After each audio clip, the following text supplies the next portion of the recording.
Magandang umaga mga kabay. So ito yung pangalawa ko na estimate, 39648. Ang model nito mga kabay, DWA8200S.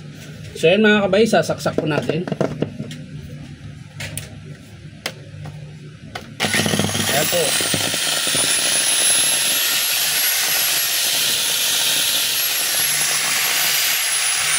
Gumagana siya mga kabay, pero masiklab. So titingnan natin mga kabay, paanda rin natin na bukas. Ayun, maiksi pala carbon. Pero masiklab siya.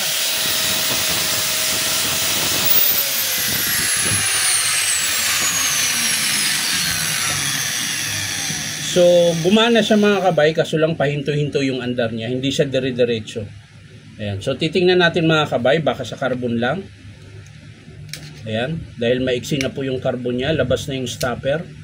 Pero bakit umaandar pa rin siya? Natanggal yung stopper mga kabay. Kaya kahit na labas yung stopper, umaandar pa rin dahil natanggal yung spring.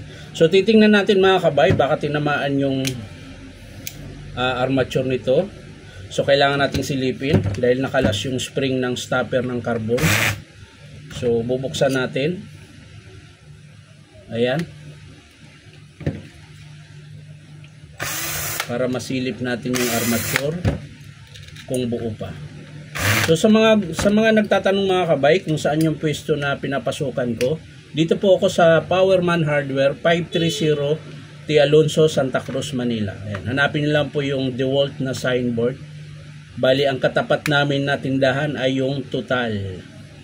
Total, mahal ang DeWalt, mag-total tayo. Joke lang. Kahit naman medyo mataas yung presyo ng DeWalt mga kabay, sulit naman po. Yun mga kabay, oh. So ang problema nito mga kabay, kaya siya masiklab, ayan, nagdikit-dikit na po yung kanyang nagdikit-dikit po yung bar. Ayan, dahil dito siguro lumabas yung stopper, nabasag kasi yung carbon. Ang nangyari, yung spring ng stopper, ito po yung tumama. Ayan, kumayod. So meron akong ginagawa niyan mga kabay. Ang gagawin ko niyan, yung bar, isa-isahin ko yan ng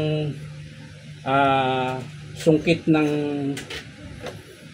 ng kutsilyo na maliit. Ayan, isa-isahin ko po. Ayan, ganyan. Tanggalin natin yung sumabit. Ayan, isa-isa, tiyaga lang. Tapos saka natin lilihain.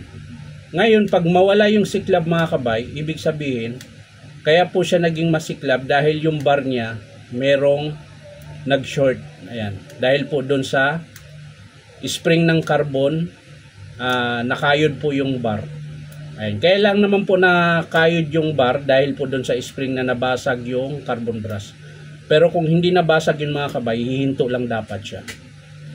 Ayan, di ko alam bakit nabasag. Baka diniin naman nila nung nagkabit. So ayan mga kabay, naayos na natin. So ang ginagawa ko niyan mga kabay, nililiha ko siya ng 800. Ayan, number 800 yung ginagamit ko pang liha niyan, para hindi siya magaspang. Ayan, gugupitin ko lang siya ng sakto doon sa bar. Tapos iikot natin dito. Yan. Pag nailagay nyo na mga kabay, iikot-ikutin nyo lang siya. Yan, pag ganyan. Pero isang ikot lang mga kabay, hindi pwede yung pabalik-balik para hindi siya magaspang at hindi gas-gas. Yan. Isang ikot na pakanan, tapos ikutin mo siya ng pakaliwa. Yan. Para po pantay. Ayan. So ayan, pero nandyan pa rin yung tama niya sa gitna mga kabay. Ayan, nakayod. Pero at least natanggal natin yung sa gitna. Ulitin ko naman siya mga kabay para makalas talaga. Ayan. So pag ito gumana mga kabay, hindi na siya masiklab, carbon lang po yung papalitan natin. Pero kapag hindi nagbago yung siklab mga kabay, magpapalit talaga tayo ng armature. Ayan. So kakayurin ko lang ng maigi yan mga kabay. So ayan mga kabay, ayan, makinis na po siya. So niliha ko po siya ng maigi, tapos sinungkit-sungkit natin yung bawat kanal niya dito sa bar para kung sakaling mayroong nagdikit matatanggal. So ngayon mga kabay, babalik natin to. Pero bago yan, alug-alugin natin, baka nandito pa yung spring. Ayun o, ito po yung dahilan mga kabay o. Yung pinaka-stopper niya na nakalas dahil po nabasag yung carbon. Ayan o, nabasag. Kaya po nakalas yung kanyang spring. So yun po yung dahilan kung bakit masiklab. So ngayon, nilihan natin. Susubukan natin mga kabay. Titesting natin kung mawala yung siklab mga kabay, ang papalitan lang natin ay yung kanyang carbon brush. Ayan. So ikakabitan din natin ngayon kung sakaling mawala. Ayan. So ititesting natin yung paring carbon na maiksi. Saka na tayo magpalit pag sigurado na tayo na wala na yung siklab. Ayan. Ganon din po sa kabila mga kabay, yung basag na carbon. Ayan. Yung may stopper. Yan din ang ikabit natin. Tapos testing natin.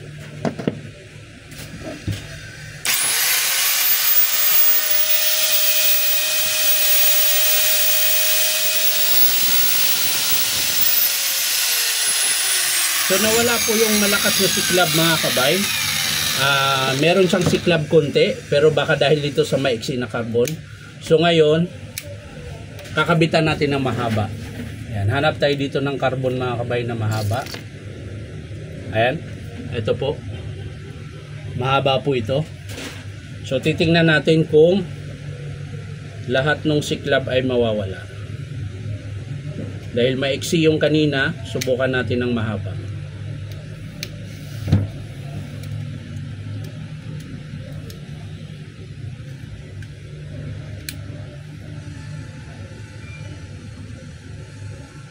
So yan na mga kabay, testing natin ulit. So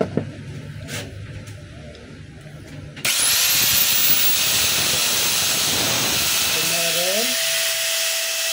Ayun, meron pa rin.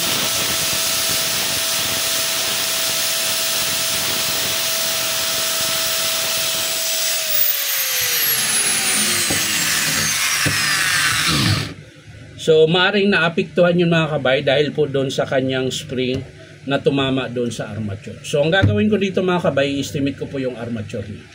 And so imbis na carbon brush lang sana, i-estimate ko pati armature. So ang estimate ko mga kabay, armature tsaka carbon brush ang papalitan natin dito sa DWE 8200S.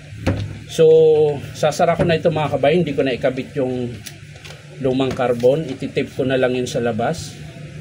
Ayan, tapos i-screwhan na natin. So yun lang mga kabay, maraming salamat sa panonood at palike and share na rin po. Sa mga gusto magpa-repair mga kabay, punta lang kayo dito sa Powerman Hardware, 530 T. Alonso, Santa Cruz, Manila. So kung gusto nyo bumili mga kabay ng brand new nito, nagkakahalaga lang ito dito ng 3,300. And meron ka ng 3 years limited warranty. So yan lang mga kabay, bye-bye.